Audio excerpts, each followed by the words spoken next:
바리새인들이 하나님의 나라가 어느 때 임하나이까 묻거늘 예수께서 대답하여 이르시되 하나님의 나라는 볼 수 있게 임하는 것이 아니요 또 여기 있다 저기 있다고도 못하리니 하나님의 나라는 너희 안에 있느니라. 또 제자들에게 이르시되 때가 이르리니 너희가 인자의 날 하루를 보고자 하되 보지 못하리라. 사람이 너희에게 말하되 보라 저기 있다 보라 여기 있다 하리라. 그러나 너희는 가지도 말고 따르지도 말고 번개가 하늘 아래 이쪽에서 번쩍이어 하늘 아래 저쪽까지 비침같이 인자도 자기 날에 그러하리라. 그러나 그가 먼저 많은 고난을 받으며 이 세대에게 버림받아야 할지니라. 노아의 때에 된 것과 같이 인자의 때에도 그러하리라. 노아가 방주에 들어가는 때까지 사람들이 먹고 마시고 장가들고 시집가더니 홍수가 나서 그들을 다 멸망시켰습니다. 또 롯의 때와 같으니 사람들이 먹고 마시고 사고 팔고 심고 집을 짓더니 소돔에서 나가던다. 하늘로부터 불과 유황이 비오듯 하여 그들을 멸망시켰느니 인자가 나타나는 날에도 이러하리라. 많은 사람이 지붕 위에 있고 이 생각이 그 집 안에 있으면 그것을 가지러 내려가지 말 것이며 밭에 있는 자도 그와 같이 뒤로 돌이키지 말 것이니라. 롯의 철을 기억하라. 너는 자기 목숨을 보존하고자 하는 자는 잃을 것이요 잃는 자는 살리리라. 내가 너희에게 이르노니 그 밤에 둘이 한 자리에 누워 있음에 하나는 데려감을 얻고 하나는 버려둠을 당할 것이요 여자가 함께 맷돌을 날고 있으며 하나는 데려감을 얻고 하나는 버려둠을 당할 것입니다. 다 함께 그들이 대답하여 이르되 주여 어디 오니이까? 이르시되 죽음이 있는 곳에는 독수리가 모이느니라 하시니라. 아멘. 예, 오늘 말씀은 종말론에 관한 주님의 가르침입니다. 이 교훈을 말씀하심은 유대인들의 하나님 나라에 대한 지극히 세속적이고 물질적인 개념과 관점이 그 발단이었습니다. 오늘 본문 20절과 21절을 보십시오.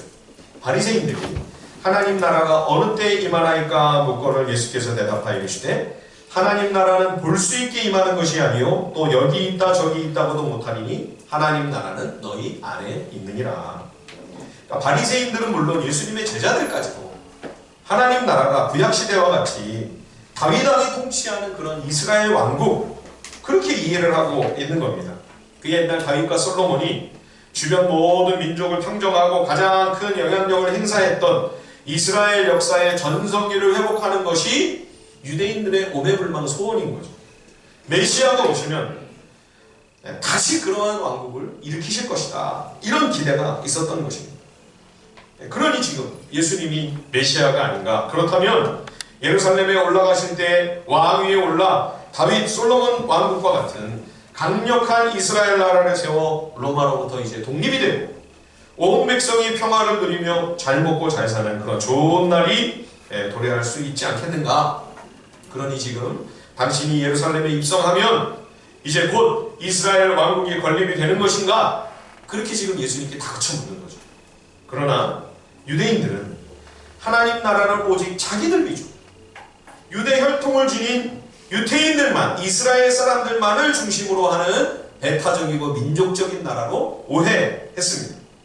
또 이 땅에 속한 세속 왕국이라고 그렇게 제한을 하는 것이죠. 그러다 보니 이스라엘 지도자들이 하나님의 율법을 따라 율법 정신으로 하나님 나라의 가치로 이 세상을 다스려야 되는데 예수님 당시에 이 이스라엘과 또 예루살렘 성전을 중심으로 하는 유대 종교를 보면 다른 세상 나라와 다른 점이 제사 드리고 있다는 것 외에 유대 전통을 잘 열심히 준수하고 있다는 것 외에는 아무런 차이가 보이지 않습니다. 예. 권력과 힘과 돈이 가장 강력한 우상이 되어 있는 것 마찬가지였고요. 지도자들이 스스로 하나님의 자리를 차지하고 앉아서 모든 것을 좌지우지하는 그런 형국이었죠. 예수님의 제자들도 사실 똑같은 생각을 하고 있는 것을 봅니다. 예수님 왕 되시면 지도자들이 앉아있는 그 높은 자리를 자신들이 꿰차고 앉아서 천하를 호령하며 호식할 수 있다고 하는 그러한 야망으로 지금 예수님을 모시고 의기양양하게 예루살렘으로 향하고 있는 것입니다. 예수님은 하나님의 나라가 그런 물질적이고 세속적인 이 땅의 왕국과는 전혀 다른 차원의 것임을 계속 가르쳐 오셨죠. 예, 세상 나라는 높은 그러한 권세 있는 자가 힘을 가지고 군림하나 하나님 나라는 그런 나라가 아니다. 가장 높으신 하나님의 아들이 제일 낮은 자리로 임하셔서 백성들을 섬기고 백성들의 발을 씻어주십니다. 심지어 백성들을 위하여 십자가를 지시며 목숨 바쳐 희생하시고 그 백성들을 건지며 살리는 나라가 하나님 나라가 아닙니까? 이 예루살렘으로 향하시면서 그래서 예수님이 이제 거기서 고난을 당하시며 십자가에 달려 죽어야 된다는 이야기를 계속 말씀하시는데 제자들의 귀에 이 말씀이 안 들립니다. 예, 십자가가 제자들의 눈에 가려져 버렸어요. 예, 하나님 나라에 대한 잘못된 오해와 성경 진리에 대한 왜곡된 가치관과 거기에 세상 권력과 부에 대한 탐욕까지 더해지니 제자들의 눈에 하나님의 진리가 가려집니다. 십자가 생명의 복음이 저들의 가슴 속에 숨겨질 수밖에 없는 그런 상황이었던 거죠. 하나님 나라는 이렇게 세상 나라와는 전혀 차원을 달리할 뿐만 아니라 지금 곧바로 당장에 이 하나님의 나라가 성취되는 것도 아닙니다. 그리스도께서 이 세상에 오심으로 하나님 나라가 본격적으로 출발은 되었으나 그러나 시련은 아직 더 한참을 기다려야 되는 거죠. 예, 하나님 나라가 온전히 이루어지기 위해서는 또 하나 반드시 거쳐야만 하는 과정이 있는데 그것은 바로 메시아의 순환과 죽음이었습니다. 자, 오늘 본문 22절을 보십시오. 22절에 보시면 또 제자들에게 이르시되 때가 이르리니 너희가 인자의 날 하루를 보고자 하되 보지 못하리라. 이 말씀이 바로 그런 의미입니다. 제자들은 예수님께서 왕이 되셔서 우리 곁을 떠나지 마시고 계속 함께 거하시기를 원했습니다. 그러나 예수님은 지금 떠나셔야 되는 거죠. 십자가 죽음 이후에 사흘 만에 부활하실 것이나 40일만 제자들과 함께 계시다가 결국 승천하십니다. 재림하실 때에야 비로소 이 땅에 종말의 때에 가서야 예수님이 다시 오시는 것이죠. 25절 말씀을 보십시오. 누가복음 17장 25절입니다. 그러나 그가 먼저 많은 고난을 받으며 이 세대에게 버림받아야 할지니라. 하나님 나라의 성취를 위해 예수님이 수치와 모욕을 당하시고 죽음으로써 철저히 값진 대가를 지불하셔야만 비로소 악과 죄가 다 괴멸되고 자유와 평화와 사랑이 가득한 하나님 나라의 성취가 가능하게 된다. 그래서 하나님 나라의 진정한 완성은 예수 그리스도의 재림으로 이루어지게 됩니다. 예, 처음 예수님의 그 베들레헴 마구간에 태어나시는 그 사건을 보면 조용히 오셨죠. 예, 지극히 연약한 어린 아기의 모습으로 극소수의 사람들을 제외하고는 메시아가 오신 것조차 다 알지를 못했습니다. 그런데 이제 재림의 때는 정반대의 상황이 된다. 예, 자 23절 24절 한번 같이 읽어볼까요? 누가복음 17장 23절과 24절입니다. 다 함께 시작. 사람이 너희에게 말하되 보라 저기 있다 보라 여기 있다 하리라. 그러나 너희는 가지도 말고 따르지도 말라. 번개가 하늘 아래 이쪽에서 번쩍이어 하늘 아래 저쪽까지 비침같이 인자도 자기 날에 그러하리라. 예, 번개가 번쩍 그리고 조금 뒤에 우르릉쾅쾅 하면 모두가 다 그거를 느끼고 다 듣는 것처럼 그리스도께서 온 우주의 정의로운 심판자, 공의로운 재판관으로 이 땅에 다시 오시게 될 때 모든 이가 알게 된다는 거예요. 예, 전 지구에 온 세계에 실시간으로 동시 생중계되는 것처럼 모르는 사람이 없이 다 알고 다 느끼고 보는 가운데 예수님이 이 땅에 재림하신다. 그러니까 재림하실 때는 모르는 사람이 있을 수가 없는 거죠. 예. 그러니까 재림 전에 무슨 예수님이 뭐 오셨다 어디에 뭐 나타났대더라 다 헛소리입니다. 다 헛소리. 예, 절대 여러분 솔깃하지 마십시오. 거기 오셨다면 내가 모를 리가 없는 거예요. 내가 모르는데 우리가 모르는데 어떤 일부만 아는 비밀? 재림은 비밀이 아닙니다. 더 이상 모든 사람 앞에 순식간에 만천하에 공개된 상황 속에서 다 보고 다 아는 가운데 예수님이 오신다 임하신다. 그러니 속지 말아라. 예, 여러분 마지막 때에는 온갖 거짓과 미혹이 있습니다. 속지 말아요. 잘 분별하셔야 돼요. 예. 지난 월요일날 제가 아주 친하게 지내는 목사님 한 분이 전화가 왔습니다. 목사님, 요즘 제가 아주 너무 힘이 듭니다. 무슨 일입니까? 그랬더니 교회에 문제가 생겨서 아주 너무 어려움을 당하고 있다는 거예요. 왜 그런가 그랬더니 지난번 상주의 그 BTJ 센터에서 집단 감염으로 굉장히 시끄럽지 않았습니까? 그 BTJ가 뭐냐 하니까 백투 제루살렘, 백투 예루살렘의 그 머리 끝잖아요. 그 운동을 주관하는 단체가 인터콤이라는 선교단체인데 선교 방법이 너무 과격해요. 예. 지금 우리 이슬람권에 계시는 우리 선교사님들 다 지금 4분 선교사님이 다 마찬가지죠.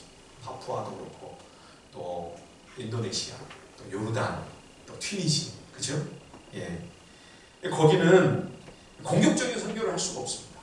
예. 선교사님들이 힘들어도 오래 함께 살면서 정말 생활로, 삶과 인격으로, 성품으로 인정을 받고 그들과 사귀고 교제를 나누는 가운데 신뢰를 얻어야 비로소, 그게 정말 몇 년 걸리지 않아요. 그렇죠? 그래야 비로소 복음을 전하고 나눌 수 있는 기회가 주어지는 거죠. 전한다고 또 받아들인다는 보장이 있습니까? 그러니까 제자 한 명 얻는 게 정말 만만치가 않은 곳이 중동의 지금 선교지입니다. 이슬람권의 선교지죠. 근데 거기서 우리 옛날 노방전도 하듯이 그렇게 공격적으로 지혜롭지 못하게 현지인들에게 막 상처를 주고 강요를 하고 그래서 복음을 향하여 오히려 마음이 다치게 만들어 놓으면 그동안 고생하면서 그 척박한 그 땅을 마음밭을 갈아엎기 위해서 수고하고 애쓰고 헌신하고 희생하신 그 선교사님들의 노력이 다 뭐가 되는 거예요? 한순간에 물거품이 되는 건 아닙니다. 그래서 우리 교단에서는 오래전부터 그 인터콥과 강단을 교류한다든지 교류를 아예 금지를 했어요. 아주 극단적이고 균형을 잃은 위험한 단체다. 근데 이제 그 교회에 오래 신앙생활 하신 한 분, 아주 영향력 있는 한 분이 30년이나 그 교회에 계셨다고 하는데 그 단체 집회를 계속 하신 거예요. 예, 아무도 몰랐는데 이제 이번에 이 코로나 사태가 터지면서 문제가 이제 드러나게 된 거죠. 그래서 온 교회가 알게 되고 목사님이 이분을 불러서 개인적으로 이제 신학적으로 성경적으로 잘 이해를 시켜드리면서 이제 여기와는 결별을 해야 된다 권면을 드렸는데 지도를 안 받는 거예요. 목사님의 지도를 안 받고 교회를 떠나겠다고 선언을 한 거죠. 근데 또 떠나면서 그냥 떠나는 게 아니라 나 목사님한테 상처받아가지고 간다. 그래서 목회자한테 그냥 책임을 다 떠밀고 이분이 지금 나가는 그런 상황이니까 또 함께 30년을 지내온 성도님들 얼마나 정이 들었겠어요? 가족같이요? 그러니까 다 지금 목회자만 원망하는 상황이 돼버린 거죠. 아예 그냥 아무 일 없는 것처럼 그냥 모르는 채 덮어주시고 그냥 지나가시지 왜 그거를 자꾸 괜히 건드려서 긁어부스럼 만들었느냐, 왜 그 귀한 성도 한 분 떠나가게 했느냐. 교회가 지금 굉장히 어려운 상황이라 힘들어 죽겠어요. 목사님 어떡하면 좋아요. 여러분, 목회자는 이런 일이 있을 때 당사자를 지도해서 바른 지식과 가르침으로 그가 돌이키도록 양육하고 또 재교육하고 권면해야 합니다. 그런데 만약 그래도 듣지 않아요. 그래도 계속 그 잘못된 교리와 가르침을 따르며 이단 또는 이단적인 교훈을 계속 쫓아간다면 결국 교회는 치리를 할 수밖에 없습니다. 그렇지 않으면 누룩처럼 온 교회 공동체의 성도들에게 그 거짓된 그 영향력을 퍼뜨리게 될 것이기 때문입니다. 주님은 이런 악한 누룩을 주의하라, 내버리라 명령하셨죠. 적은 누룩이 온 덩어리에 퍼지는 것이 아니냐. 이단에 대해서는, 비진리에 대해서는 차갑고 냉정하게 내치지 않으면 여러분 잘못하면 우리도 다 같이 걸려 들어가고 거기에 말려듭니다. 함께 죽는 것입니다. 오죽하면 사랑의 사도 요한마저 이단에 대해서는 인사조차 하지 말라 말씀했겠습니까? 요한이서 1장 10절과 11절에 보면 누구든지 이 교훈을 가지지 않고 너희에게 나아가거든 그를 집에 들이지도 말고 인사도 하지 말라. 그에게 인사하는 자는 그 악한 일에 참여하는 자임이라. 여러분, 만약 우리가 교회에서 혹시 이런 일이 없겠습니다만 그러나 혹시라도 이런 상황이 닥치게 된다면 오랜 인간관계나 인간적인 정으로 이 문제를 대응해서는 안 됩니다. 전에도 우리 합심교단에 어느 개척교회에서 신천지가 들어와서 성도들과 깊은 관계를 아주 친밀하게 맺은 거예요. 나중에 이제 이분이 신천지라는 게 드러났어요. 그런데 그가 교회를 떠날 때 성도들이 다 힘들어했어요. 심지어 그를 치리한 것 때문에 시험에 든 성도들도 있었습니다. 여러분, 이단에 관한 문제는 인간적인 정으로 접근할 것이 아닙니다. 마지막 때는 많은 미혹과 온갖 유혹이 성도들 앞에 있게 될 것입니다. 여러분, 정신을 차리세요. 깨어서 우리가 이것을 잘 분별하도록 늘 진리의 말씀 앞에 더 가까이 나아가지 않으면 안 되는 것이죠. 예수님이 재림하실 때 어떤 일이 벌어지게 될 것인가, 오늘 아주 구체적으로 말씀해 주십니다. 두 가지 분명한 역사적인 예를 드시죠. 하나는 노아 홍수 심판, 또 하나는 소돔과 고모라의 멸망입니다. 먼저는 노아의 때를 지금 예화로 들고 계시죠. 자, 26절, 27절 말씀, 누가복음 17장 26절과 27절을 다 함께 한번 읽어보겠습니다. 시작. 노아의 때에 된 것과 같이 인자의 때에도 그러하리라. 노아가 방주에 들어가던 날까지 사람들이 먹고 마시고 장가들고 시집가더니 홍수가 나서 그들을 다 멸망시켰으며, 노아 홍수 이전에 미리 하나님은 충분히 이 심판을 경고하셨지요. 무서운 환란이 임하게 된다. 오래전부터 노아를 통해 예고하시고, 아예 높은 데 사람들이 다 보이는 데다가 큰 데를, 그것도 오랜 세월 건조하게 하지 않으셨습니까? 그 자체가 메시지죠. 준비해야 된다. 여기서 계속 편안하게 천년만년 사는 게 아니라. 그런데도 사람들은 노아를 정신 이상자라고 생각했습니다. 그 목소리에 전혀 귀 기울이지 않았습니다. 그저 먹고 마시며 장가들고 시집가면서 다가오는 이 재난을 전혀 의식하지 않았던 거죠. 대홍수의 전조인 그 40일 동안의 무서운 집중호우가 시작되는 그 순간, 그죠? 게릴라성 폭우가 40일을 내린 거죠. 그것도 땅에 있는 지하수까지 막 다 터져나온 거 아닙니까? 노아와 그 가족들이 이제 마지막으로 그 큰 배로 들어가는 그 순간까지도 사람들은 이 쓰나미와도 비교가 안 되는 이 어마어마한 심판을 누구도 예상하지 못했습니다. 어느 한 사람 나도 좀 태워달라고, 이 비가 이렇게 많이 오니 네 말이 맞을지도 모르겠다, 나도 좀 타야 되겠다 한 사람이 한 사람도 없었죠. 누구 한 사람도 전혀 생각을 안 한 겁니다. 설마 주님의 재림은 마른 하늘의 날벼락처럼 그렇게 갑자기 찾아오게 될 것입니다. 데살로니가전서 5장 2절과 3절에 의하면 주의 날이 밤에 도둑같이 이룰 줄을 너희 자신이 자세히 알기 때문이라. 그들이 평안하다 안전하다 할 그때에 임신한 여자에게 해산의 고통이 이름같이 멸망이 갑자기 그들에게 이르리니 결코 피하지 못하리라. 창세기에 또 하나 마지막 종말의 예고편 같은 그러한 사건이 있었죠. 소돔 고모라의 멸망입니다. 아브라함의 조카 롯이 당시에 거기 있었죠. 자, 28절, 29절, 30절 말씀을 보십시오. 또 롯의 때와 같으니 사람들이 먹고 마시고 사고 팔고 심고 집을 짓더니 롯이 소돔에서 나가던 날에 하늘로부터 불과 유황이 비오듯 하여 그들을 멸망시켰느니라. 인자가 나타나는 날에도 이러하리라. 어느 날 롯이 소돔 고모라가 이제 곧 망한다 그런 소식을 듣습니다. 그래서 이제 가족들을 데리고 그곳을 급히 떠나려 하는데 이 사위 둘이 장인의 말을 농담으로 여겼죠. 그래서 할 수 없이 이제 아내와 두 딸만 데리고 이제 떠나는 거죠.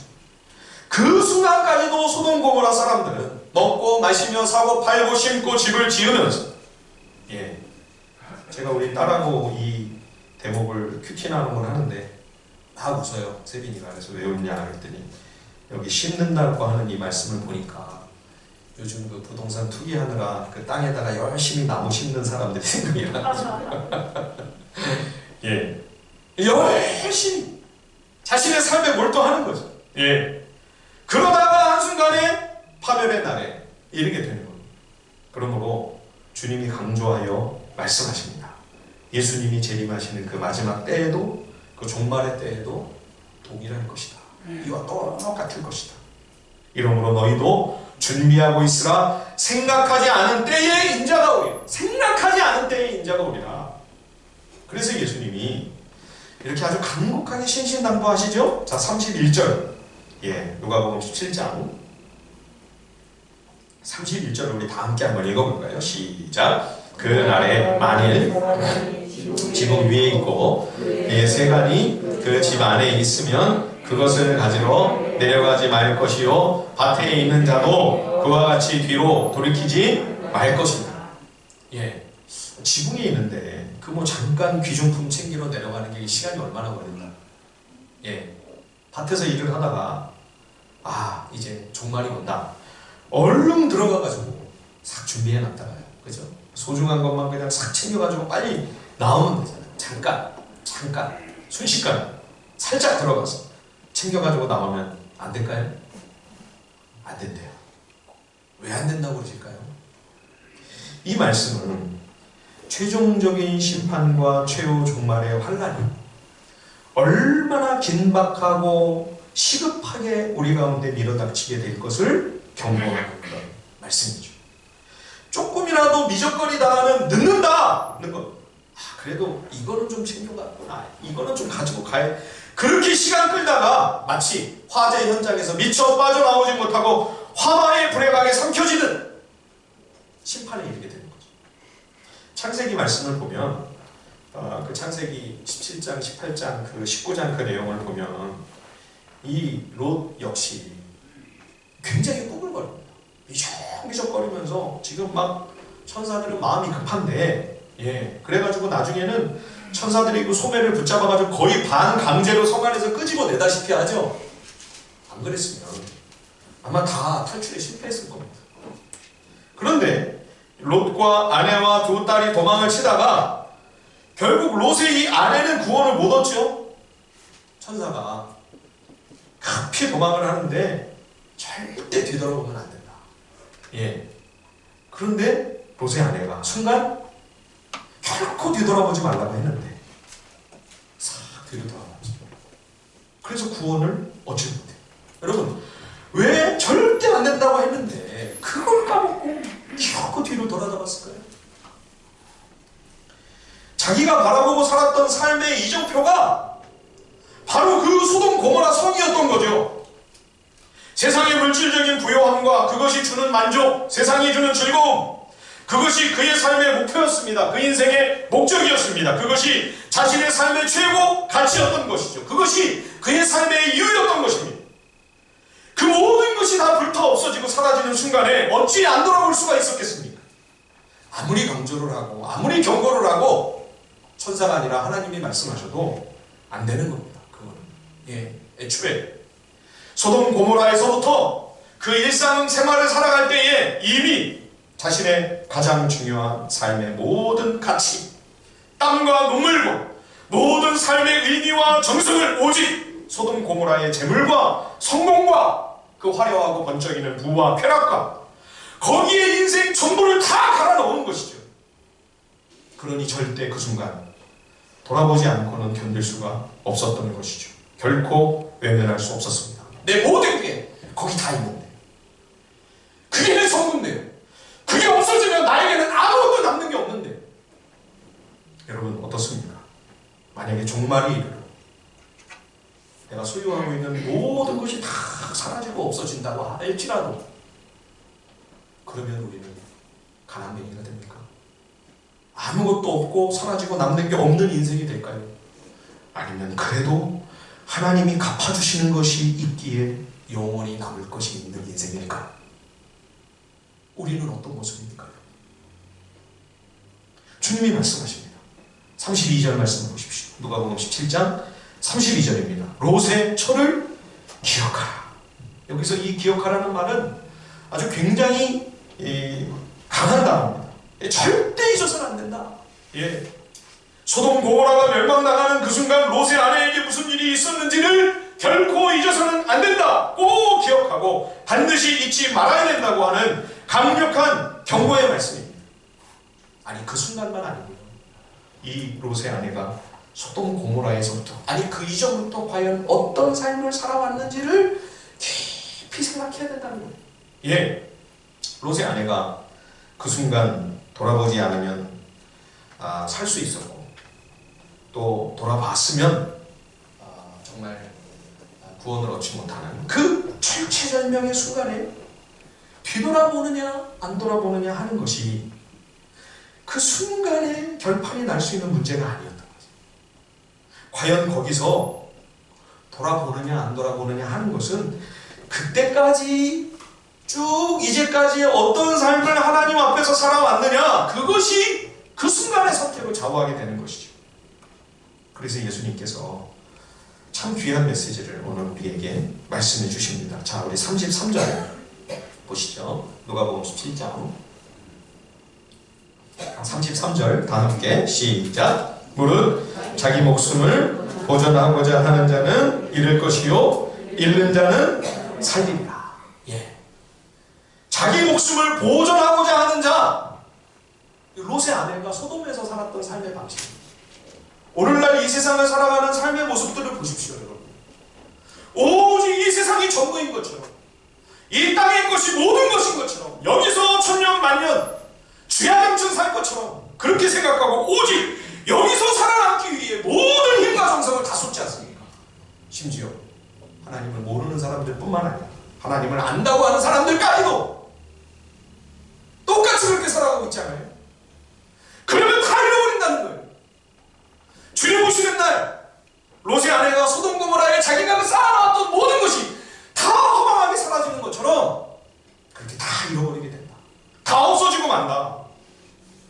그런데 비록 이 땅에서 그것이 망하는 길처럼 보이고 손해보는 길처럼 보이고 잃어버리는 것처럼 보인다 할지라도 실패하는 것처럼 생각된다 할지라도 하나님의 말씀을 붙들고 믿음의 길을 걸어가기 위해 하나님 앞에서 마음을 지키며 신앙의 길을 꾸역꾸역 걸어가겠다고 몸부치는 그 믿음의 사람이 있다면 그 길은 죽는 길처럼 보이나 그 길이 바로 살의 길이다. 거기에 생명의 길이 있다 말씀하시는 것이죠. 주님이 약속하지 않으셨습니까? 누가복음 18장에 보면 이르시되 내가 진실로 너희에게 이르노니 하나님 나라를 위하여 집이나 아내나 형제나 부모나 자녀를 버린 자는 현세에도 여러 배를 받고 내세의 영생을 받지 못할 자가 없느니라. 현세에도 여러 배로 갚아주신대요. 주님이 꼭 보상해 주신다는 겁니다. 믿음을 지키기 위해 하나님 말씀을 순종하기 위하여 걸어간 우리의 모든 삶은 혹 손해를 보고 잃어버리고 실패했을지라도 망했을지라도 주님이 반드시 다 기억하고 갚아주신다. 하나도 잃어버리지 않는다. 오히려 얻는다. 오히려 영원토록 살게 된다. 영원히 다함없는 영광을 누리게 된다. 이 땅의 모든 사람들이 심지어 믿는다고 하는 자들조차도 어떻게 여기서 내 목숨 더 잘 보존할까? 오직 이것을 위해 말씀은 덮어놓고 주의 진리를 팽개치고 아등바등 전전긍긍 노심초사하고 있는 이 오늘의 현실 속에서 여러분 오늘 나를 향한 주님의 음성을 우리가 다시 한번 마음에 깊이 새기십시다. 우리 33절 다시 한번 많이 볼까요? 누가복음 17장 33절입니다. 다 함께 시작. 무릇 자기 목숨을 보존하고자 하는 자는 잃을 것이요 잃는 자는 살리리라. 아멘. 예, 사람들이 살아가는 모습과 하나님의 자녀들, 그리스도의 제자들은 그 삶이 달라야 합니다. 여러분 세상이 지금 다 우르르 몰려가고 예, 부동산이 있어야 요즘은 또 뭐 주식을 해야 다 몰려가는 그 반대 방향으로 가시면 됩니다. 다르게 보셔야 합니다. 다르게 생각하셔야 됩니다. 다르게 분별하고 판단해야 합니다. 다른 방향, 다른 길로 가야 합니다. 그래도 비슷하게 보이죠. 근데 여러분 마지막 때가 오면 확 달라집니다. 똑같이 보여요. 별 차이가 없어 보여요. 그런데 마지막 순간에는 영원한 운명이 싹 가요. 자 보십시오. 34절, 35절 보실까요? 누가복음 17장 34절과 35절 다 함께 시작. 내가 너희에게 이르노니 그 맘에 둘이 한 자리에 누워 있으되 하나는 데려감을 얻고 하나는 버려둠을 당할 것이요 두 여자가 함께 맷돌을 갈고 있으되 하나는 데려감을 얻고 하나는 버려둠을 당할 것이니라. 예, 주님이 부르시는 날이 오는 거죠. 그렇죠? 개인적인 종말이 될 수도 있고 또 여기서는 지금 주님이 재림하시는 거예요. 살아있는 동안 갑자기. 근데 똑같이 한 집에서 생활을 하다가도 한 사람은 구원을 받고 한 사람은 구원을 못 얻는 거죠. 한 사람은 생명에 이르나 한 사람은 생명을 놓치는 거죠. 예. 여기 36절은 없는데 왜 없냐면 어떤 사본에는 있고 어떤 사본에는 없고 그래가지고 아마 우리 개혁성경에는 빼놓았는데 그러면 있는 사본에는 뭐라고 되어 있냐면 이렇게 되어 있어요. 두 남자가 들에 있을 터인데 하나는 붙잡혀가고 다른 하나는 남겨지리라. 예, 같은 맥락이죠. 여기서 하나 암시되고 있는 것이 무엇입니까? 전부 일상생활을 하다가 갑자기 예기치 않은 종말의 순간을 맞닥뜨립니다. 잠을 자다가 부엌에서 밥을 하면서 식탁을 준비하는 일을 하다가 또 들에서 열심히 땀을 흘리며 노동을 하다가 뜬금없이 그냥 갑자기 순식간에 종말의 마지막 순간을 대면합니다. 여러분 우리가 평상시에 우리 삶의 현장에서 일상을 살아가는 그 생활의 자리가 하나님 앞에 너무 소중하고 의미 있고 중요한 거예요. 예. 아까 홍수 심판 때 소돔과 또 고모라의 멸망의 순간에도 사람들이 뭘 하고 있었다고요, 전부? 예. 먹고 마시고 장가들고 시집가고 먹고 마시고 사고 팔고 심고 집을 짓다가 멸망을 했죠. 예. 그러면 이제 우리 성도들은 종말을 준비하기 위해서 이제 드시면 안 되겠죠, 그죠? 예, 먹고 마시는 걸 이제 멈추시고 다 같이 금식하시고 예, 매매도 하시면 안 되고요, 파종 이런 거 절대 하시면 안 되고 새로 절대 이제는 집도 짓지 마시고 우리 청년들은 우리 수빈이 결혼도 이제는 하면 안 돼요, 그렇죠? 당장 이번 토요일 결혼식인데 어떡하죠, 우리 회장님? 취소를 해야 되겠네. 똑같은 일상을 살아가는데 뭘 위해 그걸 하느냐 여기에 따라 의미가 달라져요. 그렇죠? 똑같이 먹고 마시고 시집가고 장가고 사고 팔고 심고 집을 지어도 어떤 꿈과 어떤 비전을 향해 어떤 마음의 선한 소원과 갈망을 가지고 그 일을 임하고 있느냐 이거에 따라 하나님의 평가 그리고 마지막 영원한 운명이 완전히 달라지게 되는 거죠. 예, 똑같은 일상의 삶을 평범하게 다들 살아가는 것처럼 보이지만 그 목표와 목적이 그것을 추구하는 가치가 전혀 다르다 하는 것입니다.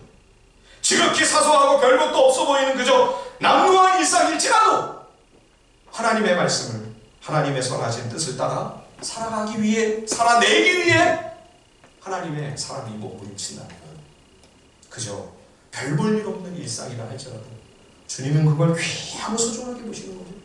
예, 제가 오늘 여러분들에게 유명한 명화를 하나 보여드리려고 가져왔습니다. 예, 17세기 유명한 네덜란드 화가 얀 페르메이르의 작품입니다. 이 얀 페르메이르는 진주 귀걸이를 불은 이따가 제가 꺼달라고 할 때 좀 한번 꺼주십시오. 진주 귀걸이를 한 소녀라는 그림 여러분 다 기억하시죠? 아마 많은 분들이 아실 텐데 그 그림으로 아주 잘 알려진 위대한 거장입니다. 오늘 여러분들에게 보여드리려고 하는 이 그림은 우유를 따르는 여인이라는 작품입니다. 아마 이 여성은 이 집의 하인이었을 것으로 보입니다. 17세기니까요.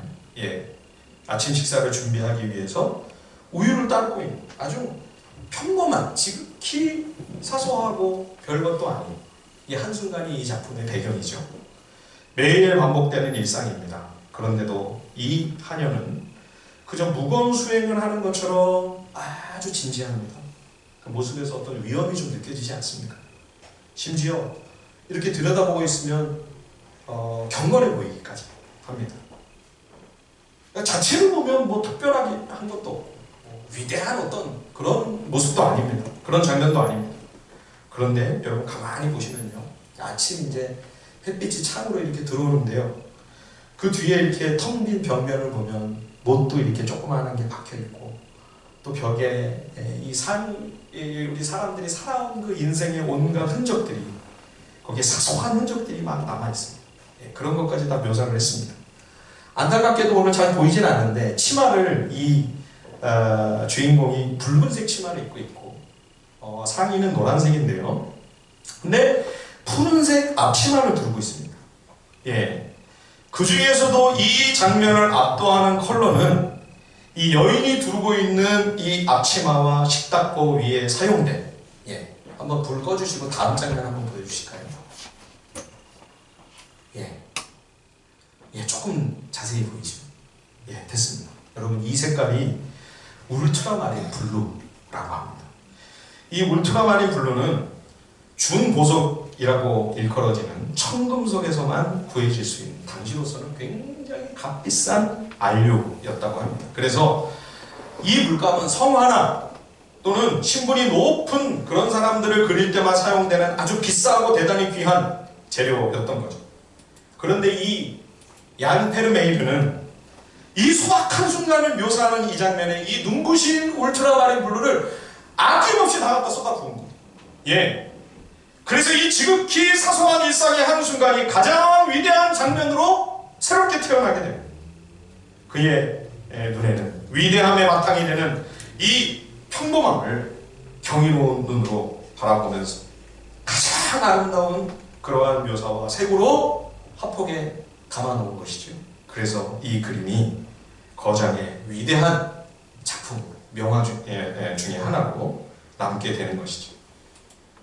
주인이 맡기고 떠났던 한 문화를 열심히 장사를 해서 10문화, 5문화를 남겨온 종들에게 주인이 네가 지극히 작은 것에 충성했으니 라고 칭찬하시면서 처음 맡겼던 것과는 비교가 안 되는 엄청난 상으로 갚아주시지. 하나님을 사랑하며 하나님의 선하신 뜻을 그 지극히 작은 일상 속에서 최선을 다해 충성하며 살아가는 주님의 제자의 모습을 하나님께서는 이렇게 얀 페르메이르의 시선처럼 정말 그 화려한 울트라마린 블루와 같이 가장 귀하고 가장 아름답게 그렇게 바라보시지 않았을까요? 이 그림을 보면서 주님의 마음속에도 그런 장면들이 남아 계시겠다, 그런 생각이 들었습니다. 이 하인의 그 우유 따르는 그 한 장면이 별것도 없는 건데도 이렇게 이것을 위대하고 대단한 그러한 경이로운 장면으로 바라보았던 화가처럼 주님도 어느 한 여인이 옥합을 주님께 부어드렸을 때 가장 그 위대한 그 예배의 순간을 딱 사진을 찍어서 가장 귀한 순간으로 주님의 가슴에 담아두지 않으셨을까? 오늘 우리 한 사람 한 사람이 주님께 이 하나님 말씀을 순종하기 위하여 그 평범한 일상 속에서 남노한 사소한 삶 가운데 몸부림치며 발버둥치며 주님 말씀을 순종하기 위해 살아간 그 모습을 주님이 딱 사진을 찍어서 이렇게 아름답고 가장 위대한 모습으로 가슴에 주님이 새겨두고 계시지 않을까. 여러분, 결국 종말론이라고 하는 것은 현실을 도피해서 내세로 도망가는 것이 아닙니다. 오늘 지극히 보잘것없고 별로 특별할 것도 없는 이 시시한 일상의 삶 속에서 내가 어떻게 하나님 앞에서 사느냐, 하나님 말씀 앞에서 믿음으로 그 말씀을 순종하는 그러한 걸음걸음을 주님 앞에서 걷느냐, 이것이 바로 종말론적인 신앙의 관건인 거죠. 사랑하는 성도 여러분, 오늘 하루 주님이 우리에게 주신 이 귀한 시간과 이 모든 상황들을 하나님 앞에 감사하면서 기뻐하고 만족하실 수 있길 간절히 바랍니다. 그리고 그 사소한 우리의 일상 속에 정말 하나님이 기뻐하시는 것이 무엇일까, 이거를 생각하면서 하루하루 한순간 한순간을 지극히 작은 일에 충성하는 그런 삶을 살다가 개인의 종말을 맞이하듯 주님이 오신 그 순간, 그저 주님과 늘 동행하며 살던 그 모습대로 그렇게 평안하게 자연스럽게 주님의 부름을 받는 그런 우리 모두가 되기를 주님의 이름으로 간절히 축원드립니다.